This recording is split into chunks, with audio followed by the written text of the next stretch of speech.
오늘 여러분들과 함께 나눌 하나님의 말씀은 요한계시록 22장 13절 말씀입니다. 제가 봉독해 드리겠습니다. 나는 알파와 오메가요, 처음과 마지막이요, 시작과 마침이라. 아멘. 오늘 말씀을 나누기 전에 광고 한 가지 여러분에게 전해드리겠습니다.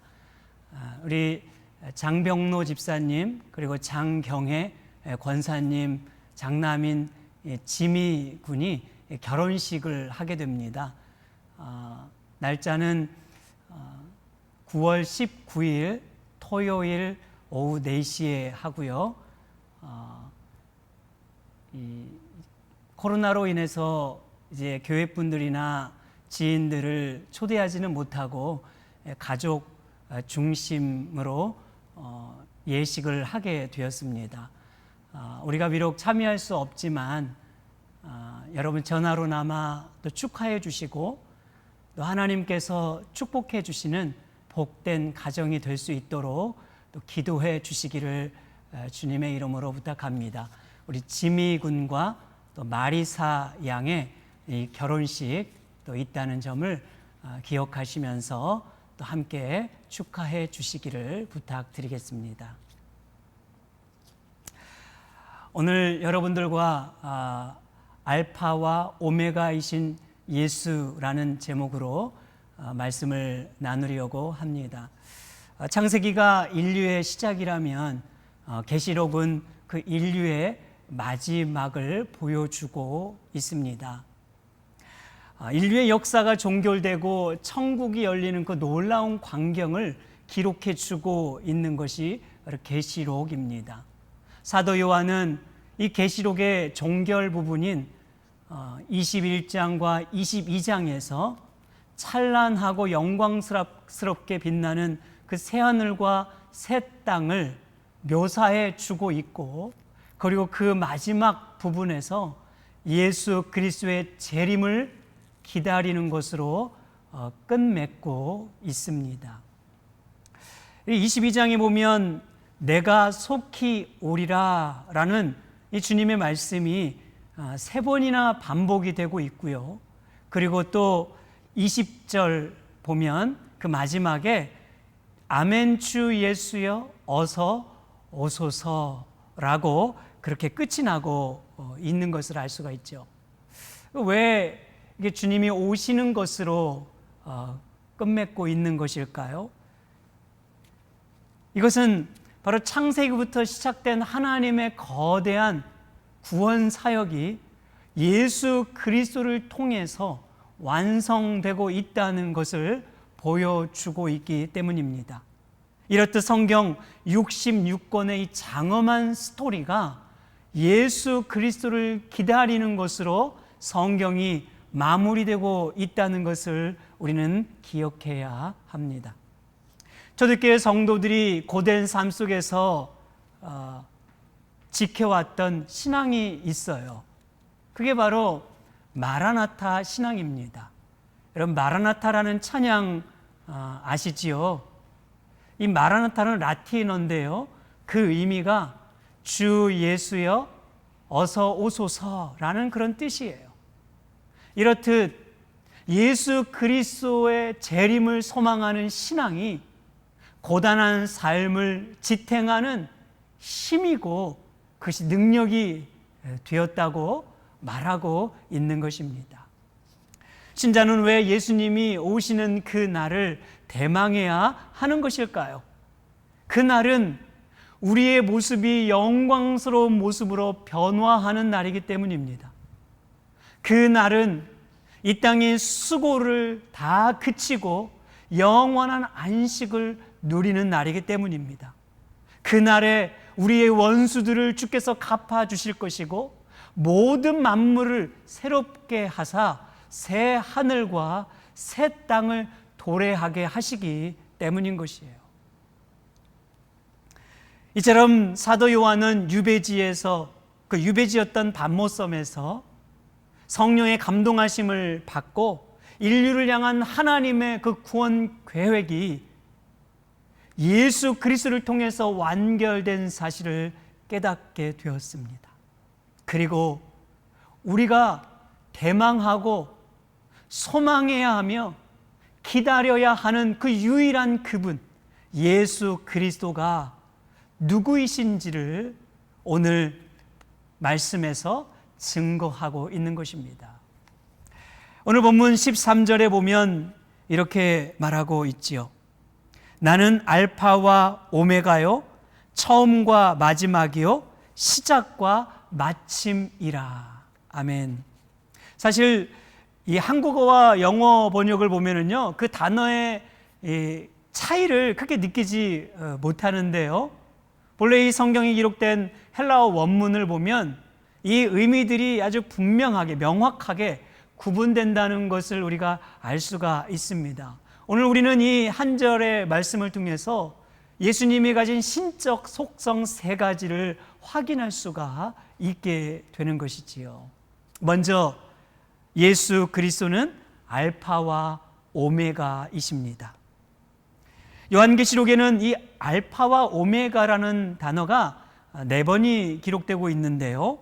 그 가운데 계시록 1장 8절과 21장 6절은 하나님 자신을 주체로 하여 기록하고 있고, 나머지 2장 8절과 오늘 본문의 22장 13절은 예수 그리스도를 주어로, 주체로 기록하고 있습니다.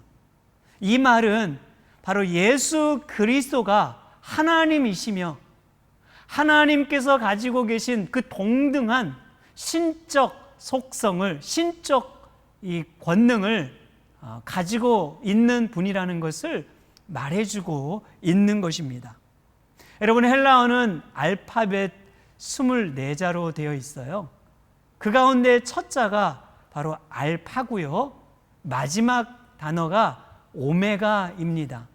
그런데 이 한글이나 영어와 달리 헬라어에 가지고 있는 독특한 점은 뭐냐면, 헬라어는 단어가 그 알파벳 각각이 숫자화 되어 있고 또한 의미도 들어있다는 것입니다.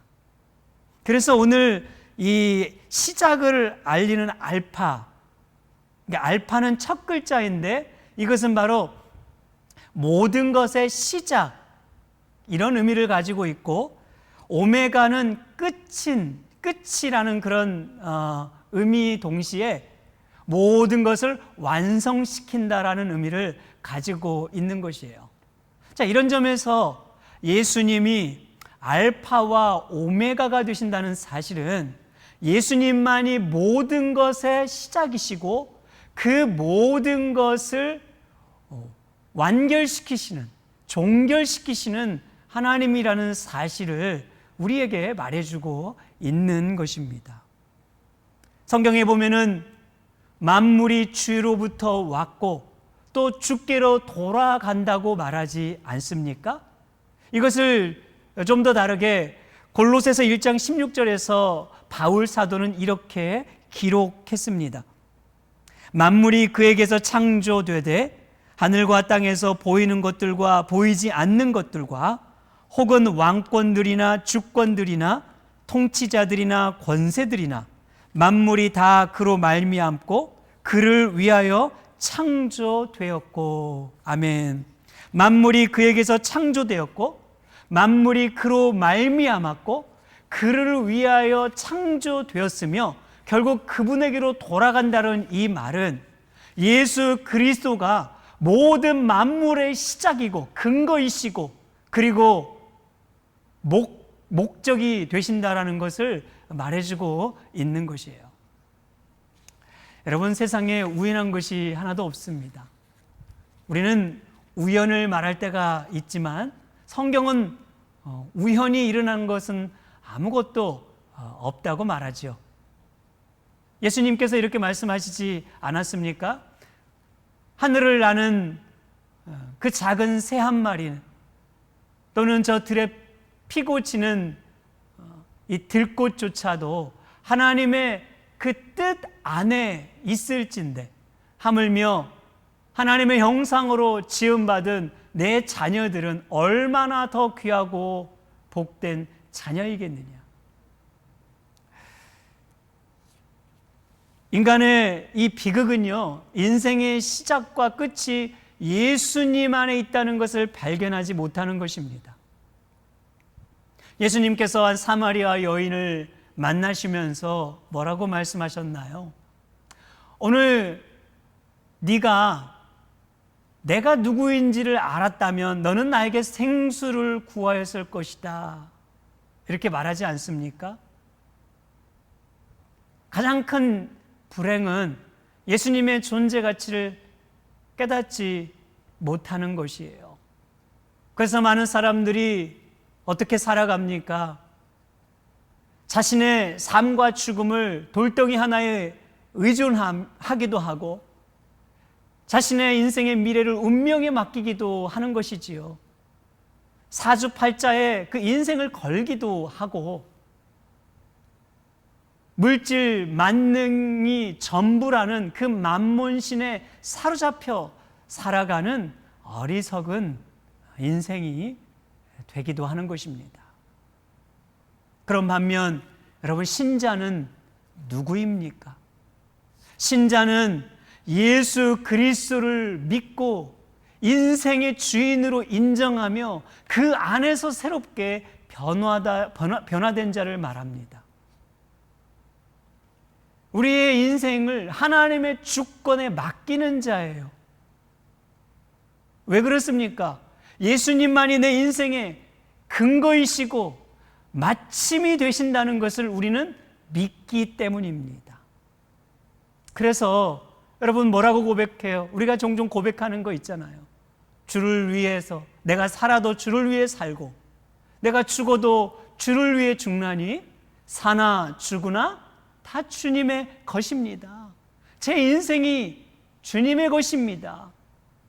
사는 것조차도 죽는 것조차도 탄생에서 죽음까지 모든 것이 내 것이 아니라, 내가 지킬 수 있는 것이 아니라 바로 주님의 것입니다 라는 이 고백을 가지고 살아가는 것입니다. 그러므로 예수를 믿는 자는 이해되지 않는 크고 작은 삶을 만날 때에도 낙심하지 않는 것이에요. 여러분, 왜 그렇습니까? 결국 예수님만이 모든 것을 시작하시고 선하게 종결시켜 주실 수 있다는 알파와 오메가이심을 믿기 때문입니다. 또한 예수님은 처음과 나중이 되십니다. 이 처음이라는 단어는 원어로 프로토스라고 해서 시간적으로 의미의 처음을 말하고요. 나중이라는 단어는 에스카토스라는 말로 마지막을 의미합니다. 여기에서 에스카톨로지, 즉 종말론이라는 단어가 파생이 된 것이에요. 예수께서 구원의 시작일 뿐 아니라 바로 우리의 구원을 완성시키는 분이라는 그런 말씀인 것입니다. 성경은 인간은 스스로 구원을 얻을 수 없다고 선언합니다. 인간이 죄로 인하여 하나님의 생명에서 떠나 있기 때문이지요. 그래서 구원은 오직 하나님으로부터 주어지는 것입니다. 진리의 빛이 우리의 영혼에 비추어 져야만이 가능한 것이지요. 그래서 구원을 불가항력적인 우리가 하나님의 은혜라 그렇게 말하는 것입니다. 여러분, 이렇게 구원의 시작이 예수님이라면 인간이 어찌 우리의 노력과 우리의 열심으로 그 구원을 지켜갈 수가 있겠습니까? 인간의 편에서 결코 좌지우지 될 수 없는 것이지요. 성경은 우리에게 말합니다. 예수를 믿은 이후에 구원받는 자를 향하여 거룩하라, 기도하라, 사랑하라, 죄를 버려라, 섬겨라, 주님을 닮아가라. 우리로 하여금 이런 열심과 노력을 끊임없이 명령하고 말합니다. 그런데 이 또한 내 힘, 내 노력만으로 가능한 것이 아니라 바로 구원에 합당한 삶을 살아가도록 우리의 내면에서 거룩한 불씨를 태우고 그 거룩한 소원을 불러일으키는 은혜가 있을 때 가능한 것이라고 말하는 거예요. 여러분, 신자의 모든 삶은, 그 모든 거룩을 향한 열심은 은혜가 동기가 되는 것입니다. 그러기에 구원을 시작하실 뿐 아니라 바로 그 구원을 완성시키는 분이 예수라고 우리에게 말씀하고 있는 것입니다. 이렇듯 예수 안에서 구원을 얻은 신자는 종말을 향해 가는 자입니다. 프로토스로 거듭난 사람은 바로 에스카토스라는 삶을 향하여, 종말을 향하여 살아가게 되어 있는 것이지요. 성경에서 이 종말론적인 삶에 관한 아주 적절한 비유가 있는데 바로 그것이 신랑과 신부의 혼인 예식입니다. 성경을 보면 신자와 예수님과의 관계를 바로 신랑과 신부로 묘사하지 않습니까? 그래서 이것은 바로 유대인들의 혼인 예식과 아주 밀접한 연관성이 있는 내용이에요. 유대인들도 여러분 한국 문화와 비슷하게요, 결혼 전에 약혼식이 있었습니다. 신랑은 신부의 집에 가서 증인들을 초대해 놓고 그리고 준비한 이 지참금과 예물을 신부에게 전해주면서 약혼식을 올렸어요. 그리고 약혼식을 올린 다음에 독특한 점 한 가지는 뭐냐면 신랑과 신부는 1년 정도 이상을 떨어져 지냈습니다. 그리고 그 기간이 다 지난 이후에 다시 정식으로 혼인식을 올리고 신부를 신랑 집으로 데리고 왔던 것이에요. 여러분, 유대인들의 약혼식은요, 결혼식과 동등한 의미를 가졌어요. 그러니까 법적 효력이 결혼식과 동일하게 여겼기 때문에 혹 이 기간에 어떤 문제가 생겨서 헤어지게 되더라도 이혼으로 그것을 규정했습니다. 그러면 왜 이 약혼식을 한 이후에 1년이란 기간 동안 떨어져 지냈을까요? 그 이유는요, 상대방을 위해서 자신의 삶을 정리하는 시간을 갖기 위해서였습니다. 그동안 자기 혼자 살아왔던 삶이 있잖아요. 그런 자기 중심적인 삶을 정리하는 시간이에요. 남자친구가 있거나 여자친구가 있으면 다 정리하는 것이지요.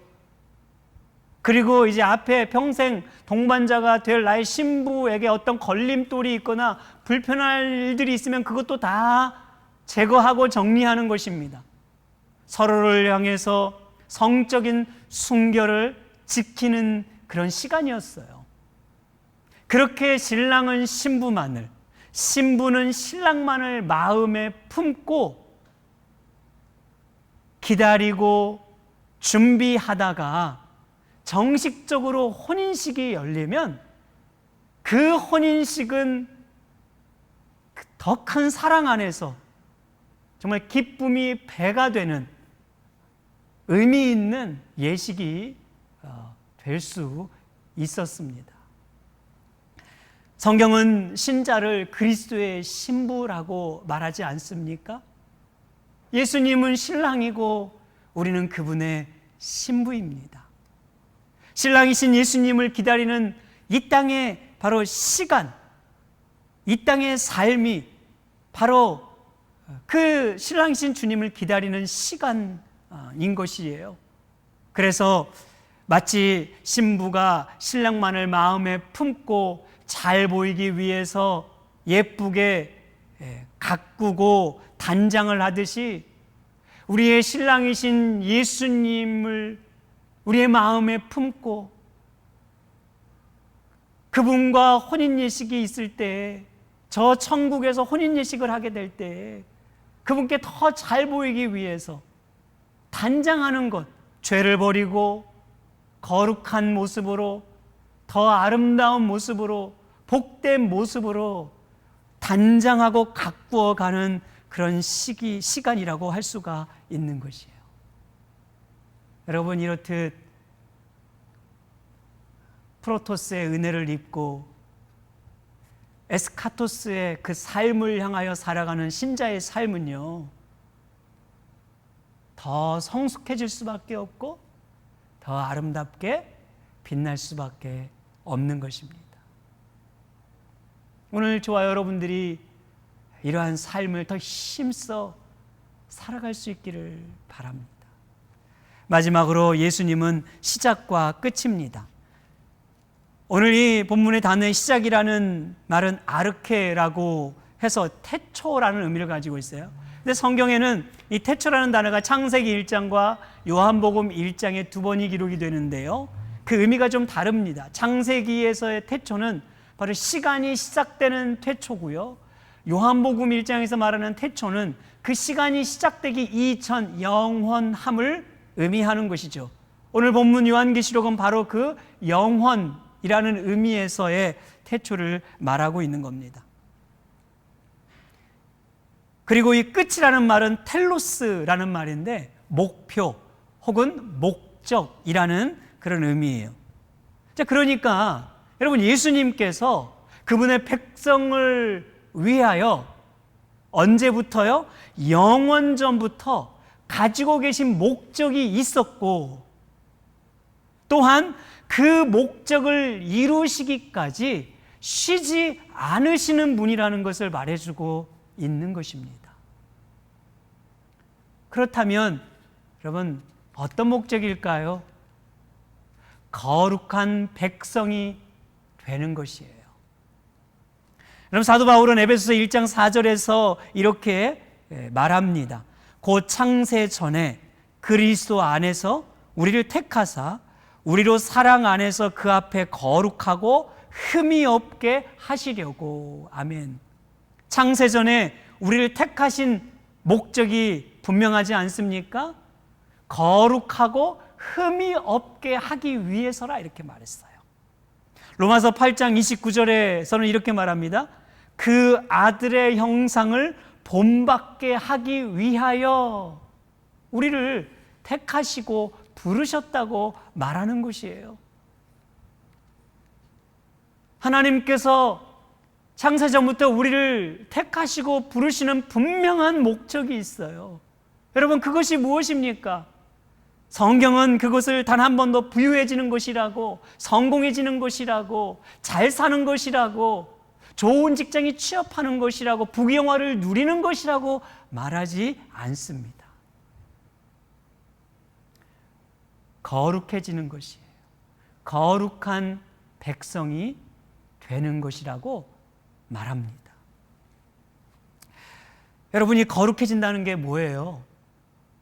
한마디로 말한다면 다움이라고 할 수 있어요. 다움을 회복하는 것이에요. 청교도였던 이 매튜 미드가 쓴 책들 중에 Almost Christian이라는 책이 있습니다. 한국말로 번역하면요, 유사 그리스도인이라는 그런 뜻이에요. 흉내를 너무 잘 내서 진짜같이 보이지만 실상 진짜가 아니라는 말이죠. Almost, 정말 우리가 보기에는 정말 이 사람이 예수를 잘 믿는 그리스도인 같은데 그렇게 보이는 것뿐이지 진짜 그리스도인이 아니라는 말이에요. 참 얼마나 우리의 마음을 불편하게 하는 말입니까? 그러면서도 오늘 저와 여러분들에게 경각심을 불러일으키는 말이 아닙니까? 오늘 여러분들은 이런 모습은 없으십니까? 여러분, 신자가 된다는 것, 정말 우리가 예수를 믿고 사랑한다는 것은 다움을 회복하는 것이죠. 교회는 교회다움을 회복하는 것이고, 그리스도인은 그리스도인다움을 회복하는 것이고, 신자는 신자다움을 회복하는 것이에요. 목사는 목사다움을 회복하는 것이고, 직분자는 직분자다움을 회복하는 것이에요. 이 목사는 정말 목사 같네. 이분은 정말 예수 믿는 분 같네. 이 말을 들을 수 있는 것입니다. 이것은 거창하고 거대한 것이 아니에요. 대단한 것이 아니에요. 이분은 정말 예수님 사랑하는 분 같네 라는 말을 우리가 들을 수 있는 것이. 오늘 그리고 또 요즘 우리가 우리 마음에 특히 더 생각하고 고민해야 할 말씀이 아닌가 싶어요. 그런데 우리는 어떻게 이 거룩함을 이룰 수 있습니까? 여러분, 성경의 이스라엘 백성들의 삶을 우리가 생각해 보면 알 수가 있는데요. 하나님은 그들을 거룩한 백성으로 제사장 나라로 불러주셨지만 그들은 단 한 번도 그들 스스로 하나님이 원하시는 그 삶의 기준에 도달한 적이 없었습니다. 광야에서는 원망과 불평에 넘어졌고 가나안에서는 우상 숭배에 넘어졌고 왕들이 통치하던 시기에는 욕망과 탐욕에 넘어지지 않았습니까? 이스라엘 백성들은 그들 스스로 뭔가를 하려고 할 때마다 늘 실패하고 넘어졌어요. 그럼 그들이 어떻게 제사장 나라가 될 수 있는 것이고 거룩한 백성이 될 수 있었을까요? 그 이유는 단 한 가지입니다. 그들을 포기하지 않고 기다려주시는 여호와의 열심 때문이었어요. 그들 자신의 어떠함이 아니라 그들을 늘 기다려주시고 그들과 함께 하셨던 여호와의 열심, 이것이 바로 복음인 것이에요. 여러분, 이것이 복음 아니고 무엇이겠습니까? 오늘 우리도 이스라엘 백성들과 그렇게 다르지 않습니다. 주님이 원하시는 삶을 우리가 살고자 하지만 쉽게 넘어지고 실패하고 또 말씀에 불순종할 때가 있지 않습니까? 그러나 여러분, 우리가 기억해야 될 것이 무엇입니까? 하나님은 우리를 결코 포기하지 않는다는 사실이에요. 우리가 넘어지는 그 자리에서 하나님은 우리의 손을 잡아 일으켜 주시고 할 수 있어, 용기를 주시며 우리를 기다려 주십니다. 그리고 이 거룩한 여정을 마칠 때까지 우리와 함께 하시는 분이라고 말씀하고 있습니다. 그러므로 여러분, 우리는 내 열심, 내 노력보다 나를 향한 하나님의 열심이 더 크다는 이 사실을 기억해야 합니다. 그리고 오늘도 실패할 수 있지만, 오늘도 넘어질 수 있지만 다시 힘을 내어서 이 거룩한 삶을 살아가야 합니다. 결단해야 하고 순종해야 하고 그 아버지의 형상을 닮아가기 위하여 힘써야 합니다. 그러면 우리 안에 역사하시는 성령께서 이 거룩한 여정을 완성시키시고 이루어 주실 것입니다. 구원을 시작하신 그 예수께서 그 구원을 완성하실 때까지 우리로 하여금 그 길을 갈 수 있도록 도와주시는 것입니다. 바라기는 오늘 저와 여러분들이 다시 한번 이 말씀 우리 마음에 기억하시면서 알파와 오메가 되시고 처음과 나중이 되시며 시작과 끝이 되신 우리 구주 예수 그리스도, 그분만을 힘써 의지할 수 있기를, 그분을 더 바라고 소망할 수 있기를 우리 주님의 이름으로 축복합니다. 기도하겠습니다. 고마우신 하나님 아버지, 오늘 또 말씀 가운데에서 예수님이 누구이신가를 또 다시 한번 깨닫게 하여 주시고, 그 주님을 우리 마음으로 더 힘써 바라고 소망하고 사모할 수 있도록 은혜 주심을 감사합니다. 그렇습니다. 우리 넘어지고 실패할 때가 참 많습니다. 그러나 우리 주님 여전히 우리와 함께 하신다고 하셨습니다. 그리로 우리로 하여금 그 거룩한 이 여정, 이 믿음의 여정을 마칠 때까지 우리를 도와주시는 분이라고 약속해 주셨습니다.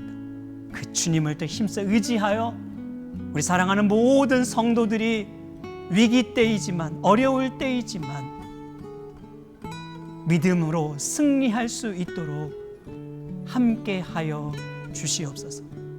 특별히 결혼식을 앞두고 있는 우리 장병노, 또 우리 장경혜 권사님, 장남 우리 지미, 이 결혼 가운데 하나님 축복하여 주시고, 코로나로 인하여 정말 소수가 가족들이 모여서 예식을 올리지만 하나님 축복하시고 성령님 함께 거하시는 복된 예식 되게 하시고, 정말 하나님이 기뻐하시는 예수님만을 사랑하고 섬기는 아름다운 가정, 믿음의 가정 되게 하여 주시옵소서. 모든 것 주님께 감사하오며 예수 그리스도의 이름으로 기도하옵나이다. 아멘.